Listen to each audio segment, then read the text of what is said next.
Gue punya self censorship yang cukup tinggi sih, karena gue kan cukup terbuka untuk ngasih lihat di vlog atau di buku.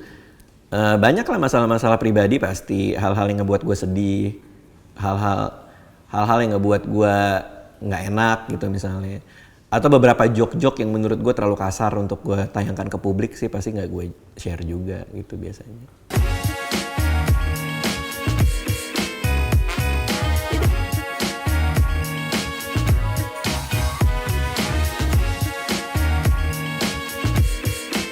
Dulu kan ada penulis, sekarang masih ada sih, namanya Neil Gaiman. Terus ada yang nulis email ke dia nanya gitu, gimana sih caranya kita tahu kalau kita mau hidup jadi penulis.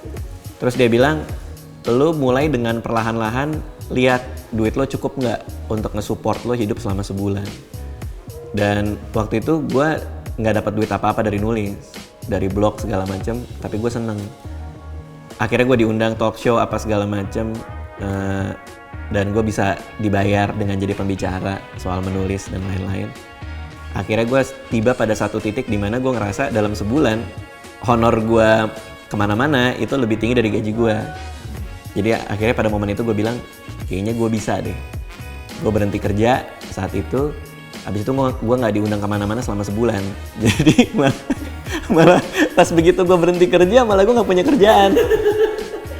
Cuman untungnya bulan depannya buku gue dikontrak setelah gue keluar dari kantor. Jadi ya kayaknya momennya itu deh, ketika gue udah tahu bahwa kayaknya gue bisa sih hidup dari apa yang gue suka gitu sih. Tapi yang jelas sih kayak sekarang gue lagi nggak nulis, nggak ngapa-ngapain karena selama paling nggak setahun ke depan gue pengen ngeliat kucing gue tumbuh sih. Jadi gue baru punya kucing kecil, dan pas gue punya kucing yang 2 ini, gue lagi sibuk bikin film. Jadi gue kalau misalnya keluar dari rumah mereka belum bangun, kalau gue pulang mereka udah tidur. Jadi paling malam gue cuma bisa buka kamar, gue timang-timang doang gitu. Kalau paling berubah menurut gue, kalau gue karena gue mengalaminya dikit-dikit, jadi gue nggak berubah banyak-banyak amat. Maksudnya gue awal-awal buku gue dibelinya cuma sedikit gitu. Terus kalau gue lagi talk show atau apa juga dikit yang nonton gitu. Tapi lama-lama makin lama makin banyak. Film gue pun juga gitu, nggak langsung 1 juta, tapi 800 dulu dan lain-lain. Yang berubah banget menurut gue malah nyokap gue ya. Karena nyokap gue sekarang kalau kemana-mana tuh kayak di arisan apa segala macam gitu.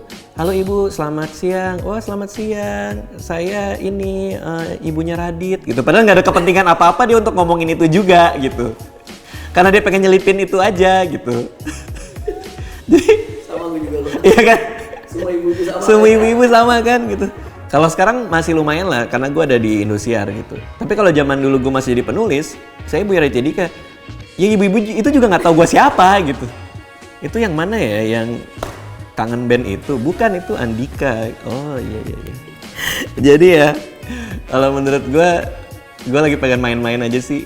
Main Overwatch, main kucing gitu. Kalau selama setahun. Kalau 5 tahun belum tahu.